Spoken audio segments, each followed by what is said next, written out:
A minha motivação foi ver minha mãe trabalhando 30 dias para colocar um prato de comida na mesa, né? Que minha mãe trabalhava como diarista e tal, então ela se matava realmente, deixava até de comer para, né, dividir um prato de comida para mim e para minha irmã. Né? Então o Prato Verde é essa ferramenta, né, que combate a insegurança alimentar e as mudanças climáticas do próprio território periférico, né, esse quilombo, né, a gente fala de um aquilombamento aqui do Prato Verde sustentável. O Prato Verde ele não foi feito por uma pessoa aqui, né, eu só joguei a semente e aí essa semente está sendo multiplicada em vários lugares. Hoje a gente está desenvolvendo, a gente tem horta em Osasco, Ferraz de Vasconcelos, em Brasília, Planaltina, Samambaia e Sal Nascente, com tudo com a metodologia do início, né? Como eu desenvolvo um prato verde desse tamanho? Não, a ideia está na nossa mente. Então, enquanto você mais um, já desenvolve um prato verde de uma cesta viva, de um canteiro pequeno, onde que eu vou falar de educação ambiental, de mudanças climáticas, de economia circular, onde eu vou falar do combate à fome, da segurança alimentar e tudo. Através disso vai crescendo cada vez mais e de repente já está um prato verde desse tamanho. Estou aqui no Prato Verde há por volta de uns 5 anos. Sempre eu fui fã e assistia aquele Globo Rural. Eu e minha mãe plantava 4, 5 baldinhos, né? Que eu faço, até falar, até meio estranho, né? Porque já trabalhei em várias coisas, mas nada com terra. E não tem origem nenhuma de família que mexeu com planta, nem de pai, nem de mãe, né? E a pessoa fala, mas como você, né? Foi se envolver com isso, né? E eu sempre assistia, eu e minha mãe, daí só... E morava lá para Casa Verde, né? Nem imaginava que existia isso, né? Eu falei, ó, como que é as coisas, mano. Depois veio a visão que eu tinha de lá para cá, né? Acabei conhecendo o Wagner, né? Fazendo parte aqui. Né? O pessoal fala, hoje em dia você faz parte do Globo Rural, porque gravamos com eles, né? Eu ali puxando as coisas, descendo, né? Comecei a mexer com planta, abelha, peixe. Hoje em dia eu mexo com qualquer área daqui da horta, né? Aqui é um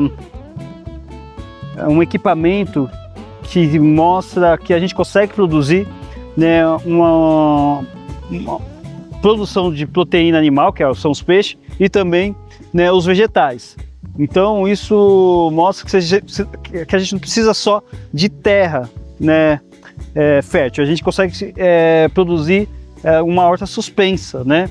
Então aqui tem variedades, né? Cebolinha, alface, agrião, almeirão, couve, né? A gente tem também manjericão, ou seja, em um pequeno espaço a gente consegue produzir grande quantidade de verduras e com um sistema totalmente fechado, né? Que a gente vai ver dentro da estufa, que é também a criação de peixes, né? Então, desde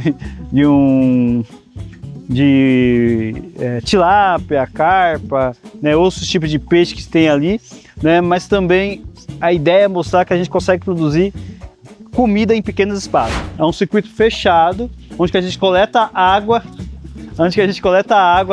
da chuva que vem para cá e essa água ela vai lá para a esteira de vegetal, passa, alimenta as plantas, as plantas tira os nutrientes, purifica a água volta aqui de novo, que puxa para cá e volta aqui. Ou seja, é um circuito fechado, a gente não desperdiça água. Além disso, a gente pega a água da chuva. Então esse cantinho aqui, a gente mostra a importância das abelhas para a segurança alimentar, não só do Brasil, como do mundo. E desmistificar que a abelha serve só para picar as pessoas. Não, ela tem um papel fundamental no combate à fome, né, na segurança alimentar. Né? Aqui mostra um pouquinho dela, né? Então assim, esse pé aqui fica praticamente, né, um ano inteiro, né, cheio de acerola. Por quê?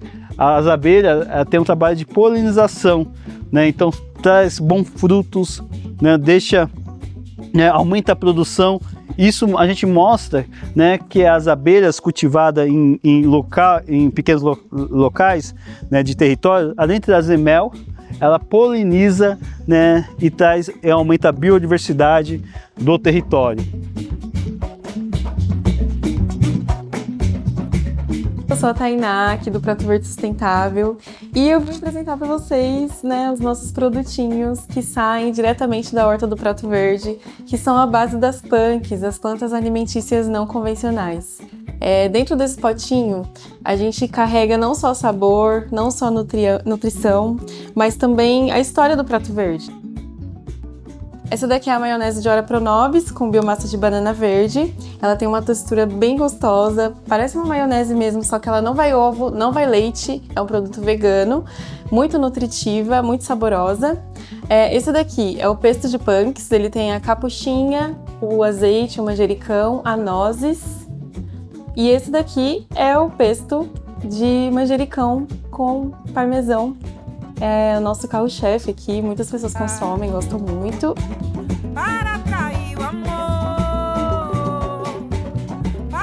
Aqui são os canteiros. Aqui essa região aqui era totalmente ociosa, cheio de vetores, né? O que era vetores? Porque era descarte de resíduo, tanto de lixo, tanto de material de construção, que as pessoas foram construindo e foram jogando para cá. A gente recuperou tanto a degradação socioambiental. Por que socioambiental? Porque aqui, quando é um terreno abandonado, você traz outros tipos de problemáticas sociais. Então era ponto vicioso de drogas, de prostituição, né? Então as pessoas aqui usaram esse terreno para aliciar tanto jovem e criança para o tráfico e para a prostituição. E hoje é um lugar que a gente recuperou a área degradada ambientalmente e socialmente e virou um lugar de produção de alimentação e educação ambiental. É um lugar que a gente mostra, né, como um espaço que é ocupado, bem ocupado, traz benefício para a comunidade, né? Então hoje a gente produz mais de 40 toneladas de alimento agroecológico daqui desse terreno. E hoje eu tenho 54 colaboradores aqui no Prato Verde Sustentável, né? Grande parte são mães solos, jovens negros, mães negras, né?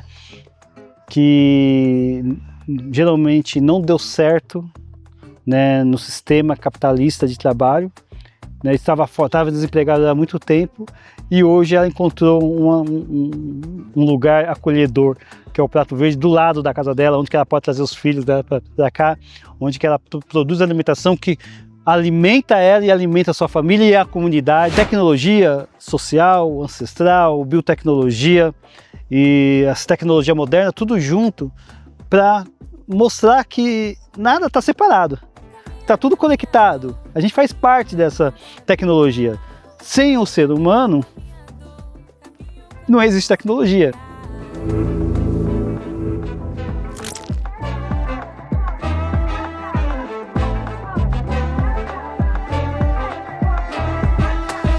De onde eu venho, eu tenho um povo de fé que não me larga. Caminhei por aí sonhando uma vida e dei de cara com o destino trilhado pra mim, presente do povo do vento. De um lindo arco-íris eu vim, vencendo, caminhando lento. Estrelas brilhavam no céu, eu era criança, grande eu sonhava. Sabia que um dia eu iria encontrar o caminho que dava.